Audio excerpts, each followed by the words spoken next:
Hello everyone, welcome to my YouTube channel. Myself Chandrakesh. I did my undergraduation from Banaras Hindu University, Varanasi, and currently pursuing my masters in IRI New Delhi.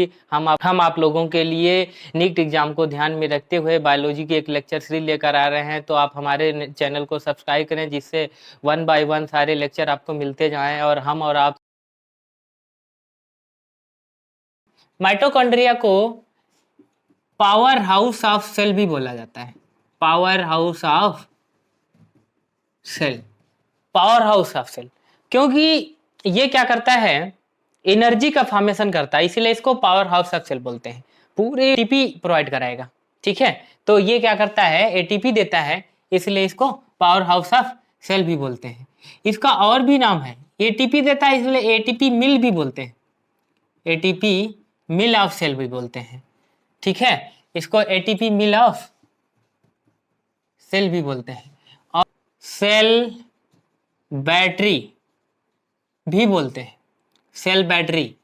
और mitochondria जो है most busy and active cell organelle है, most busy and active cell organelle है। It is a most busy and active cell organelle. Second largest cell organelle होता है, सबसे बड़ा, second largest cell organelle भी इसको बोलते हैं। लीजिए, सेकेंड लार्जेस्ट सेल ऑर्गेनेल। और माइटोकॉन्ड्रिया जो है सेमी ऑटोनॉमस सेल ऑर्गेनेल है, ये एक प्रकार का सेमी ऑटोनॉमस सेल ऑर्गेनेल है। It is a semi autonomous cell organelles, ठीक है। तो इसको एक प्रकार का सेमी ऑटोनॉमस सेल ऑर्गेनेल है, सेकेंड लार्जेस्ट सेल ऑर्गेनेल है, सबसे बड़ा। फर्स्ट लार्जेस्ट सेल ऑर्गेनेल आपका क्लोरोप्लास्ट है, क्लोरोप्लास्ट से छोटा ये होता है, ठीक है। तो सेकेंड लार्जेस्ट सेल ऑर्गेनेल, इसको हम लोग बोलते हैं most busy and active cell organelle. Cell की बैटरी भी बोला जाता है क्योंकि यहीं से एनर्जी सप्लाई होना है, ठीक है। एटीपी का फॉर्मेशन करता है इसलिए एटीपी मिल कहते हैं या पावर हाउस सेल भी बोला जाता है। सेमी ऑटोनॉमस का मतलब ये होता है कि माइटोकॉन्ड्रिया सारा काम अपने से कर लेगा, लेकिन ड्यूरिंग डीएनए रेप्लिकेशन के दौरान वो न्यूक्लियोटाइड को साइटोप्लाज्म से रिसीव करता है, इसलिए इसको सेमी ऑटोनॉमस कहते हैं। ऑटोनॉमस का मतलब ये होता है ऐसा सेल ऑर्गेनेल जो टोटल खुद से काम कर सके, सेल्फ डिपेंडेंट हो। और सेमी ऑटोनॉमस का मतलब ये होता है जो दूसरे सेल ऑर्गेनेल पे डिपेंड हो, ठीक है। कुछ काम आपसे अपने आप कर ले, कुछ दूसरे की मदद से करे। तो इसलिए साइटोप्लाज्म की कुछ मदद कर लेता है ये ड्यूरिंग डीएनए रेप्लिकेशन के दौरान, और बाकी काम ये खुद से करता है, इसलिए इसको से याद रखिएगा। अब हम लोग बात करेंगे माइटोकॉन्ड्रिया के बारे में कि माइटोकॉन्ड्रिया की डिस्कवरी कौन किया। तो इसकी जो डिस्कवरी करने वाले थे एक कोलिकर साहब थे, जिन्होंने सबसे पहली बार देखा, फर्स्ट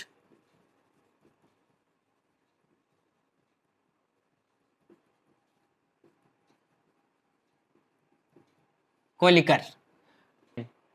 दूसरी बात, फ्लेमिंग एंड अल्टमैन नाम के एक साइंटिस्ट थे। फ्लेमिंग और अल्टमैन नाम के साइंटिस्ट ने क्या किया, डिस्कवर्ड किया, discovered by Fleming and Altmann, discovered by Fleming and Altmann. और term mitochondria given by C Benda, C Benda नाम के एक साइंटिस्ट थे जिन्होंने माइटोकॉन्ड्रिया टर्म दिया था। माइटोकॉन्ड्रिया क्या है, एक प्रकार का डबल मेम्ब्रेन सेल ऑर्गेनेल है।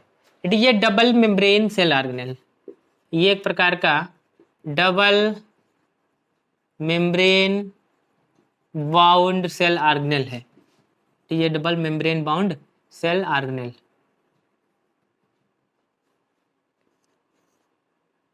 और माइटोकॉन्ड्रिया जो है it is a site of aerobic respiration, aerobic respiration का साइट है। एरोबिक रेस्पिरेशन का मतलब होता है जहां पे ऑक्सीजन यूज होता हो, ऐसा रेस्पिरेशन, ऐसा सेलुलर रेस्पिरेशन जिसमें ऑक्सीजन यूज होता हो। Break down of glucose, glucose को ब्रेक होने में ऑक्सीजन यूज होगा तो एरोबिक रेस्पिरेशन, और बिना ऑक्सीजन के ग्लूकोज का अगर ब्रेक डाउन हो रहा हो तो उसको एनारोबिक रेस्पिरेशन कहते हैं। तो ये क्या है, एरोबिक रेस्पिरेशन की साइट है। कौन कौन सा एरोबिक रेस्पिरेशन इसके माइटोकॉन्ड्रिया के अंदर होता है? लिंक रिएक्शन चलती है माइटोकॉन्ड्रिया के अंदर, लिंक रिएक्शन। दूसरा जो है क्रेब साइकिल, क्रेब साइकिल। और तीसरा है इलेक्ट्रॉन ट्रांसपोर्ट सिस्टम। तो लिंक रिएक्शन, क्रेब साइकिल और इलेक्ट्रॉन ट्रांसपोर्ट सिस्टम।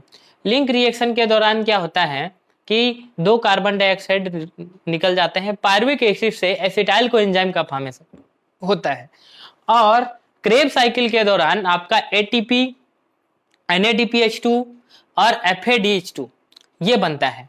और जब ETS के दौरान क्या होगा, NADPH2, एक NADH2 से 3 ATP बन जाएगा, एक FADH2 से 2 ATP का फॉर्मेशन होता है।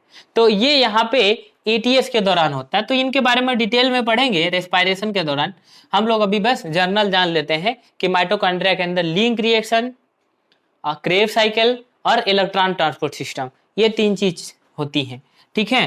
और माइटोकॉन्ड्रिया जो है, और हाँ ये डबल मेम्ब्रेन सेल ऑर्गेनेल है, इसका मतलब 2 प्लाज्मा मेम्ब्रेन इसके ऊपर पाई जाएंगी, इसलिए इसको डबल मेम्ब्रेन सेल ऑर्गेनेल बोलते हैं। और इसकी जो स्टैंडिंग है, स्टैंडिंग की कैसे किया गया, स्टैंड बाई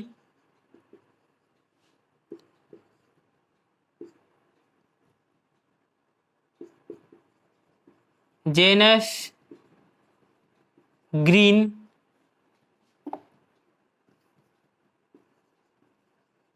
स्टैंड। तो जेनस ग्रीन स्टैंड होती है, जेनस ग्रीन स्टैंड, स्टैंड का मतलब होता है कलर। मान ली आप सेल में माइटोकॉन्ड्रिया खोज रहे हैं, तो कौन सा ये कलर डालेंगे तो माइटोकॉन्ड्रिया आपको दिखेगा। तो जेनस ग्रीन नाम का जो है हम स्टैंड यूज करते हैं स्टैंडिंग के लिए, इसको इसलिए यूज किया जाता है, ठीक है। तो क्योंकि ये वाइटल स्टैंड है, it is a vital stand.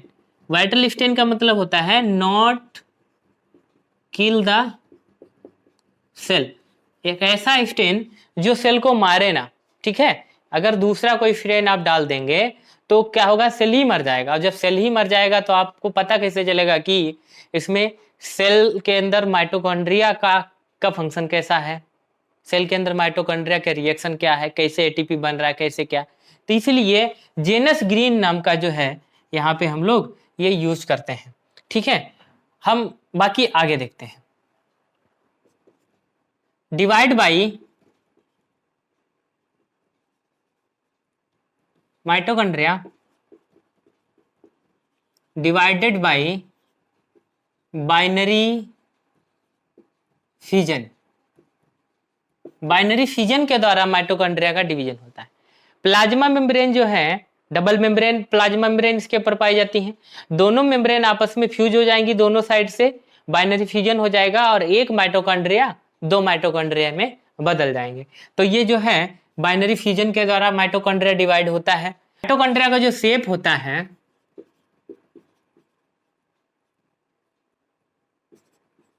Sausage shape होता है, या इसको आप लोग सिलिंड्रिकल शेप बोल सकते हैं। इसको सिलिंड्रिकल शेप भी बोल सकते हैं, ठीक है। इसका जो साइज है वो 0.2 से 1 माइक्रोमीटर के आसपास होता है। इसका जो साइज है, माइटोकॉन्ड्रिया का जो साइज है वो 0.2 से लगा के 0.2 से लगा के 1 माइक्रोमीटर तक होता है। अबाउट में अगर हम देखते हैं तो 0.5 माइक्रोमीटर माइटोकॉन्ड्रिया का शेप होता है। लेंथ की बात करें कि लंबाई कितनी होगी, लेंथ की बात करते हैं अगर, तो 1 से लगा के 4.1 माइक्रोमीटर होती है, ये इसका लेंथ हो जाएगा। और ये आप शायद शेप याद रखिएगा, इसके ऊपर नीट में क्वेश्चन पूछा जा चुका है कई बार, शेप ऑफ माइटोकॉन्ड्रिया। और माइटोप्लास्ट, माइटोप्लास्ट का मतलब होता है जो हमारा माइटोकॉन्ड्रिया है उसकी आउटर मेम्ब्रेन जो है, आउटर मेम्ब्रेन उसमें से निकाल दो। Mitochondria minus outer membrane called mitoplast. Mitochondria जो होता है उसमें डबल मेम्ब्रेन होती है, तो उसकी जो आउटर वाली मेम्ब्रेन है उसको रिमूव कर देते हैं, तो उसको हम माइटोकॉन्ड्रिया को माइटोप्लास्ट कहते हैं। और sulphur bacteria is a Indo symbiotic origin of mitochondria, एक प्रकार की माइटोकॉन्ड्रिया की इंडो सिम्बायोटिक ओरिजिन है पर्पल सल्फर बैक्टीरिया। तो ये सारी चीजें आप लोग याद रखिएगा, फिर हम माइटोकॉन्ड्रिया का स्ट्रक्चर बना के देखते हैं।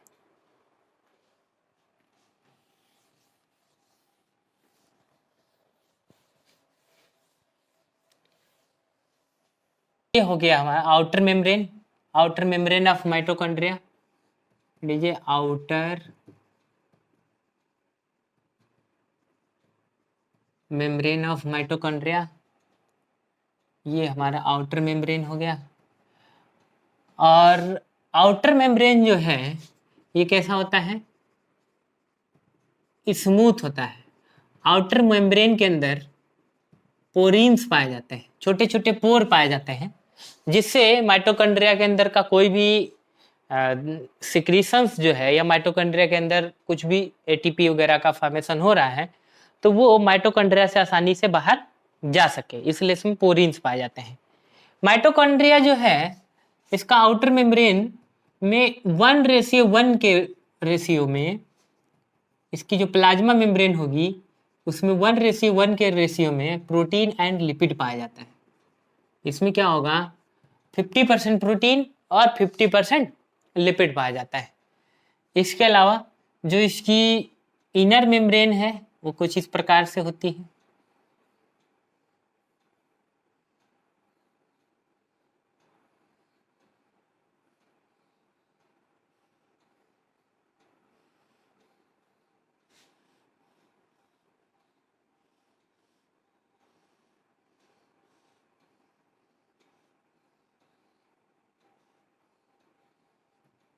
ये हो गई हमारी इनर मेम्ब्रेन ऑफ माइटोकॉन्ड्रिया। तो ये हो जाएगी इनर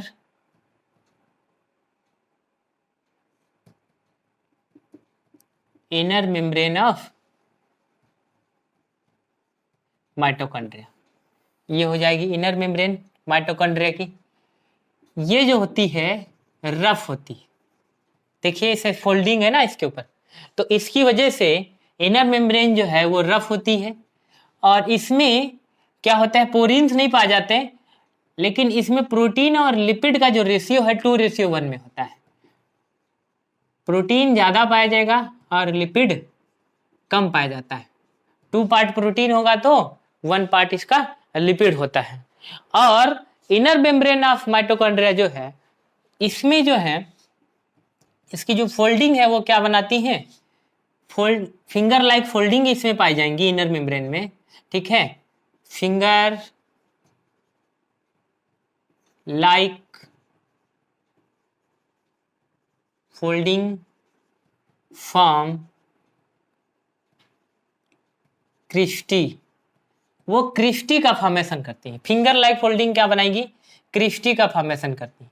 और इसीलिए इनर मेम्ब्रेन में क्या होता है, इलेक्ट्रॉन ट्रांसपोर्ट सिस्टम चलता है।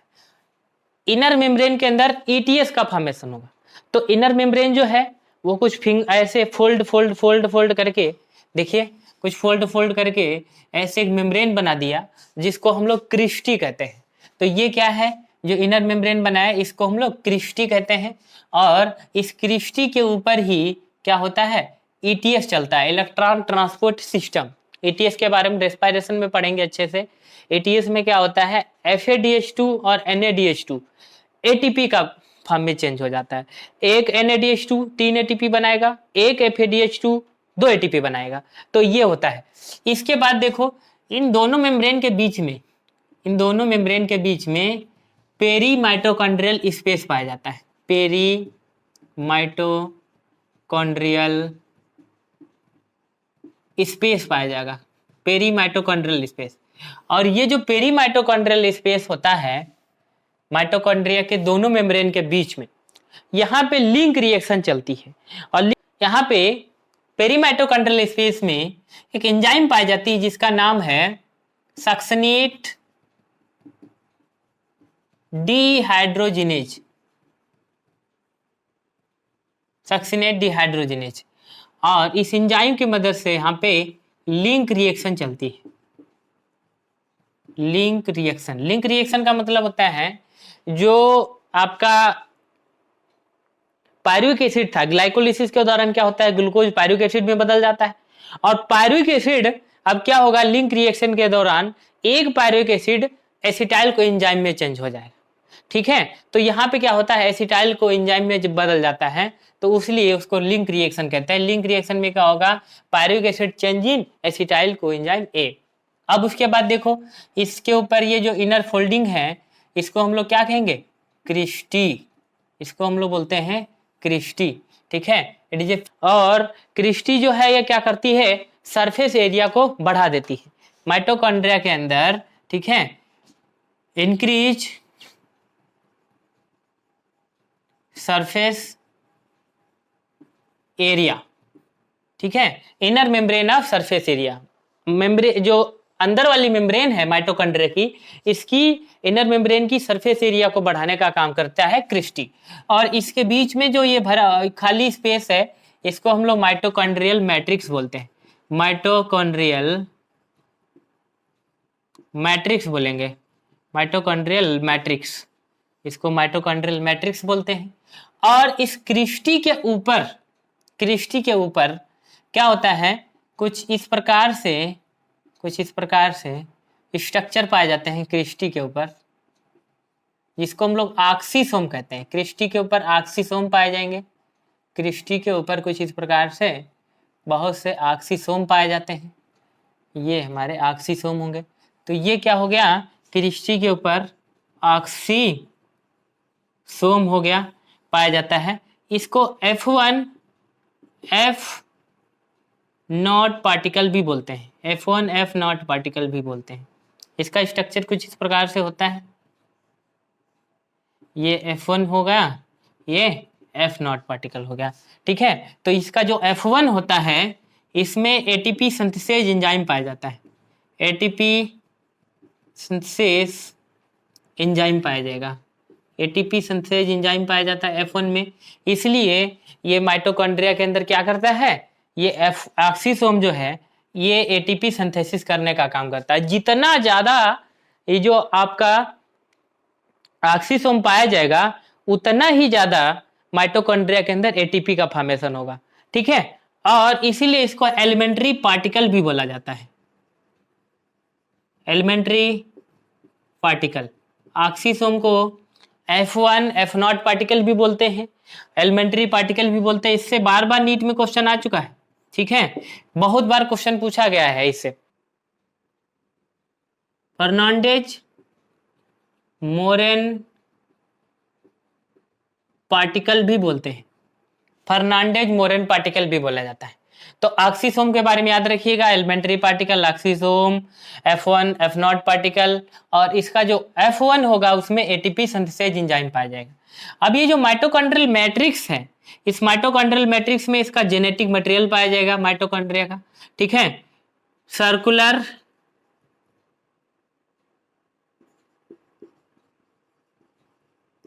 डबल स्टैंडर्ड DNA पाया जाता है इसी के अंदर, मैट्रिक्स के अंदर।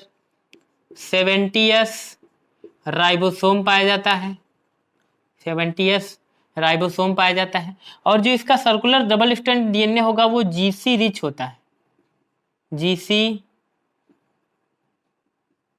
रिच होता है, GC रिच। GC रिच का मतलब होता है गुआनिन साइटोसिन ज्यादा पाया जाएगा, एडेनिन थियामिन कम पाया जाता है। ठीक है, ये चीज आप लोग याद रखिएगा। माइटोकॉन्ड्रिया के अंदर जो राइबोसोम होगा वो ये वाला होता है, 70s राइबोसोम होगा। सर्कुलर डबल स्टैंडर्ड इसके अंदर डीएनए पाया जाएगा। इसके अंदर कुछ प्रोटीन्स भी पाई जाती हैं, माइटोकॉन्ड्रिया के मैट्रिक्स में प्रोटीन्स भी पाई जाती हैं। और इसमें DNA polymerase and RNA polymerase enzyme भी पाई जाती हैं, पॉलीमरेज एंजाइम भी पाई जाती हैं इसके अंदर, माइटोकॉन्ड्रियल मैट्रिक्स के अंदर। तो इतनी सारी चीजें आप लोग याद रखिएगा, ठीक है। Function of mitochondria, function of mitochondria सबको पता है, छोटे छोटे बच्चों को भी पता है कि एटीपी सिंथेसिस, मेन काम इसका क्या है, एटीपी सिंथेसिस। माइटोकॉन्ड्रिया का मेन काम है हमारा एटीपी सिंथेसिस। जितना ज्यादा क्रिस्टी होगा उतना ज्यादा एटीपी बनेगा। मोर क्रिस्टी मोर एटीपी, मोर क्रिस्टी मोर एटीपी बनेगा, जितना ज्यादा क्रिस्टी उतना ज्यादा, ठीक है। एटीपी सिंथेसिस जो है, जितना ज्यादा आपका बॉडी में क्रिस्टी पाया जाएगा उतना ही ज्यादा एटीपी बनेगा। क्रिस्टी क्या था, फिंगर लाइक प्रोजेक्शन जो था माइटोकॉन्ड्रिया के अंदर, उसी को क्रिस्टी कहते हैं। और क्रिस्टी का नंबर जो है वो आपका एक्सरसाइज से बढ़ता है, जितना ज्यादा एक्सरसाइज करेंगे क्रिस्टी का संख्या बढ़ता जाएगा। और इसका क्या काम होता है, फैटी एसिड सिंथेसिस करने का भी काम करता है। ये फैटी एसिड सिंथेसिस भी करता है। Mitochondria is also help in fatty acid synthesis. और विटेलोजेनेसिस में भी काम करता है। विटेलोजेनेसिस यॉक फॉर्मेशन को विटेलोजेनेसिस कहते हैं।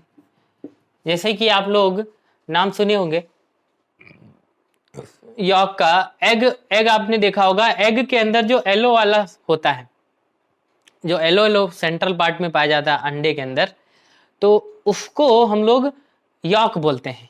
और उस यॉक का फॉर्मेशन विटेलोजेनेसिस के द्वारा होता है, और वो कौन करवाता है, माइटोकॉन्ड्रिया।